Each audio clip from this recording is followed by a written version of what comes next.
Hi ಸ್ನೇಹಿತರೆ, welcome to my channel A B agriculture. ಇದು ನಮ್ಮ ಶುಂಠಿ ತೋಟ. ಇದು 3 ತಿಂಗಳು ತುಂಬಿ ಈಗ 4ನೇ ತಿಂಗಳು ರನ್ನಿಂಗ್ ಆಗಿದೆ. ಇದು 3 ತಿಂಗಳಿಂದ ಏನೇನು ಬೇಸಾಯ ಮಾಡಿದೆ ನಿಮಗೆ ಇದ್ರ ಶುಂಠಿ ನಾಟಿ ಮಾಡಬೇಕಾದ್ರೆ ವಿಡಿಯೋ ಹಾಕಿದ್ದೆ ಏನೇನು ಮಾಡಿದೆ ಅಂತ.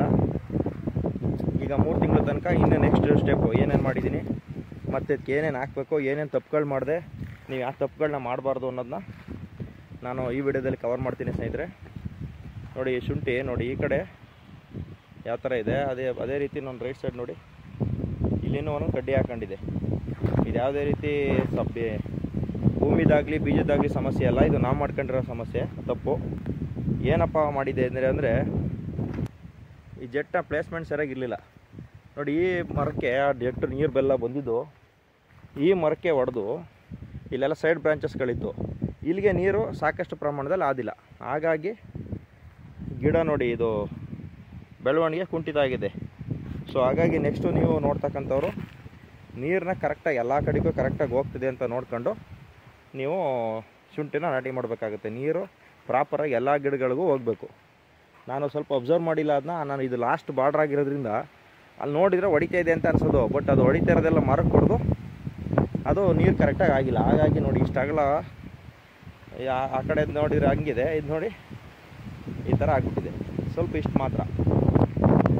ಆ ತಪ್ಪನ್ನ ನೀವು ಮಾಡಬೇಡಿ. ಮತ್ತು ಎರಡನೇ ತಪ್ಪು ನಾನು ಏನು ಮಾಡಿದೆ ಅಂದರೆ ಶುಂಠಿ ನಾಟಿ ಮಾಡ್ಬೇಕಾದ್ರೆ ಸ್ಟ್ರೈಟ್ ಲೈನ್ ಹೊಡ್ಸಿದ್ದೀನಿ ನೋಡಿ. ಇದು ಈ ಥರ ಸ್ಟ್ರೈಟ್ ಲೈನ್ನ ಏಕ ಹೊಡ್ಸಿದ್ದೀನಿ. ಅದ್ರ ಜೊತೆಗೆ ಅಡ್ಡಡ್ಡ ಕೂಡ ನಾವು ಸಾಲುಗಳನ್ನ ಹೊಡ್ಸ್ಕೋಬೇಕಾಗುತ್ತೆ. ಆ ಸಾಲುಗಳು ಹೊಡ್ಸೋದ್ರಿಂದ ನೀರು ಒಂದು ಚೂರು ನಿಲ್ದಂಗೆ ಎಲ್ಲ ಬಸ್ತೋಗುತ್ತೆ ಮಳೆಗಾಲದಲ್ಲಿ. ಇಲ್ಲದಾದರೆ ನೀರುಗಳು ನಿಂತ್ಕೊಳ್ಳುತ್ತೆ. ನನ್ನ ಭೂಮಿ ಸ್ವಲ್ಪ ನೀರು ಹಿಂಗುತ್ತೆ, ಹಾಗಾಗಿ ಏನು ಸಮಸ್ಯೆ ಆಗಿಲ್ಲ. ಬಟ್ ಕೆಲವೊಬ್ಬರದೆಲ್ಲ ನಾನು ನೋಡಿದ್ದೀನಲ್ಲ, ನೀರು ನಿಂಗದಲ್ಲೇ ಕೊಳೆ ರೋಗ ಬಂದು ಫುಲ್ ಫ್ಲಾಟೇ ಹಾಳಾಗಿದೆ. ಅದು ಎರಡನೇ ತಪ್ಪು, ನೀವು ಮಾಡೋಕ್ಕೆ ಹೋಗ್ಬೇಡಿ. ಮತ್ತು ಮೂರನೇದು ಏನಪ್ಪ ಅದನ್ನು ತಪ್ಪು ಮಾಡಿದ್ದು ಅಂದರೆ ನಂದು ಶುಂಠಿ ತುಂಬ ಚೆನ್ನಾಗಿ ಬಂದಿತ್ತು. ಹುಟ್ಟಬೇಕಾದ್ರೆ ಒಂದು ಚೂರು ಕಾಯಿಲೆ ಇರಲ್ಲ, ಫುಲ್ ಹಸಸಾಗಿತ್ತು. ನಾನು ಏನೂ ಹಾಕೋದು ಬೇಡ, ಚೆನ್ನಾಗೇ ಬರ್ತಾಯಿದೆಯಲ್ಲ ಅಂತ ನಾನು ಭಾವಿಸ್ಕೊಂಡು ಸುಮ್ಮನಿದ್ದೆ.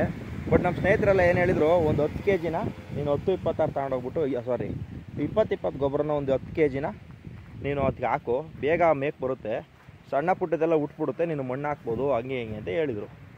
ನಾನು ಹೊಸ್ತಲ್ವ, ಹಾಗಾಗಿ ನಾನು ಬೇಡ ಅಂತ ಮನಸಿದ್ರು ಈಗ ಬೆಳೆದಿರೋರೆಲ್ಲ ಹೇಳ್ತಾವ್ರಲ್ಲ ಸ್ನೇಹಿತರು, ಅವ್ರ ಮಾತನ್ನ ಕೇಳಬೇಕಲ್ಲ ಅಂತ 10 kg 20-20 ನಾನು ತಂದ್ಬಿಟ್ಟು ಏನು ಮಾಡಿದೆ, ಲೈಟಾಗಿ ಎರ್ಚ್ಬಿಟ್ಟೆ.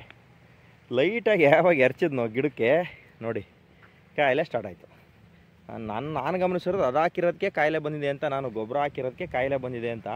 ಬಟ್ ಬೇರೆಲ್ಲ ಹೇಳೋದೇನೋ ಗೊಬ್ಬರ ಹಾಕಿರೋದಕ್ಕೇನು ಕಾಯಿಲೆ ಬಂದಿಲ್ಲಪ್ಪ, ಅದು ನ್ಯಾಚುರಲ್ಲು ಬರುತ್ತೆ ಅಂತ ಹೇಳ್ತಾರೆ. ಬಟ್ ನನ್ನ ಮನಸ್ಸು ಏನು ಹೇಳ್ತಿದೆ ಅಂದರೆ ನಾನು 10-20 ಗೊಬ್ಬರನೇ ಹಾಕ್ಬಾರ್ದಾಯ್ತು, ಮೇಲು ಗೊಬ್ಬರ ಕೊಡಬಾರ್ದಾಗಿತ್ತು ಇದಕ್ಕೆ ಅಂತ ನನ್ನ ಮನಸ್ಸು ಹೇಳ್ತಿದೆ. ಅದು ನೀವು ಅದು ಯಾವ ರೀತಿ ಕನ್ಸಿಡರ್ ಮಾಡ್ತೀರಾ ನನಗೆ ಗೊತ್ತಿಲ್ಲ. ಬಟ್ ನೀವು ಹಾಕ್ತಿದ್ರೆ ಬೆಟರು. ಏನು ಹಾಕೋದ್ರಿಂದ ಏನು ವಿಪರೀತ ರಿಸಲ್ಟ್ ಏನು ಬರೋಲ್ಲ, ಕಾಯಿಲೆ ಜಾಸ್ತಿ ಆಗುತ್ತೆ ಅಷ್ಟೇ. ಯಾವುದೇ ಗೊಬ್ಬರದ ಅವಶ್ಯಕತೆ ಇಲ್ಲ ಶುಂಠಿಗೆ. ಭೂಮಿನ ಮೊದಲು ನಾವು ಒಳ್ಳೆ ಫಲವತ್ತತೆಗಾಗಿ ಭೂಮಿ ಇಟ್ಕೊಂಡ್ರೆ ಮೇಲು ಗೊಬ್ಬರದ ಅವಶ್ಯಕತೆ ಇಲ್ಲ ನನ್ನ ಅನುಭವದಲ್ಲಿ.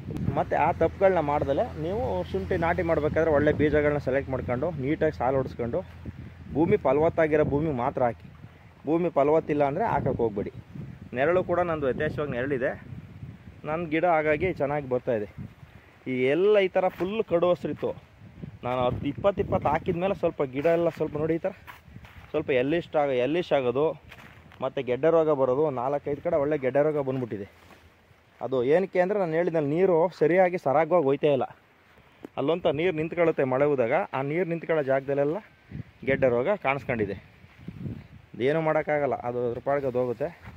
ವೆಂಚೂರಿಲಿ ನೋಡಿ ಜೆಟ್ ಮುಖಾಂತರ ಹೊಡಿತೀನಿ, ಅದೆಲ್ಲದಕ್ಕೂ ಹೋಗುತ್ತೆ.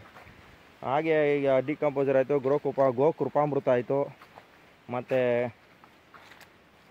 ಜೀವಾಮೃತ ಆಯಿತು, ಈ ಥರ ಹಾಕ್ಕೊಂಡು ಮತ್ತೆ ಏನು ಮಾಡಿದ್ದೀನಿ ಅಂದರೆ ನಮ್ಮ ಸ್ನೇಹಿತರು ಹೇಳಿದರು ಸೊಸೈಟಿಲಿ ಮೈಕ್ರೋ ನ್ಯೂಟ್ರಿಯೆಂಟ್ಸ್ ಅಂತ ಸೂಪರ್ 6 ಅಂತ ಸಿಗುತ್ತೆ, ಅದನ್ನ ತಂದು ಟ್ರಂಚ್ ಮಾಡಿ ಅಂತ ಹೇಳಿದರು. ಅದನ್ನ ತಂದು ನಮ್ಮ ಸ್ನೇಹಿತರು ಹೇಳಿದರು ಅಂತ ಟ್ರಂಚ್ ಮಾಡಿದ್ದೀನಿ. ನೋಡಿ ಇದು ಗೆಡ್ಡೆ ಕಾಯಿಲೆ, ಅಷ್ಟು ಬಿಟ್ರೆ ಇನ್ನೇನು ಮಾಡಿಲ್ಲ. ನೋಡಿ ಇದು ಗೆಡ್ಡೆ ಕಾಯಿಲೆ ಹೆಂಗೆ ಬಂದ್ಬಿಟ್ಟಿದೆ ಅಂದರೆ ಇಲ್ಲಿ ನೀರು ನಿಂತ್ಕೊಳ್ಳುತ್ತೆ. ಅಲ್ಲಿಂದ ಬಂದಿದ್ದ ನೀರು ಇಲ್ಲಿ ಹಳ್ಳ ಆಗಿರೋದ್ರಿಂದ ನೀರು ನಿಂತ್ಕೊಳ್ಳುತ್ತೆ. ಹಾಗಾಗಿ 2 ಸಾಲಲ್ಲಿ ಫುಲ್ಲು ಗೆಡ್ಡೆ ಕಾಯಿಲೆ ಬಂದ್ಬಿಟ್ಟಿದೆ. ಇದೇನಾಗುತ್ತೋ ಗೊತ್ತಿಲ್ಲ, ಫ್ಲಾಟ್ಗೆಲ್ಲ ಹರಡುತ್ತೆ ಅಂತಲೂ ಗೊತ್ತಿಲ್ಲ, ಹೋಗುತ್ತೆ ಅಂತಲೂ ಗೊತ್ತಿಲ್ಲ.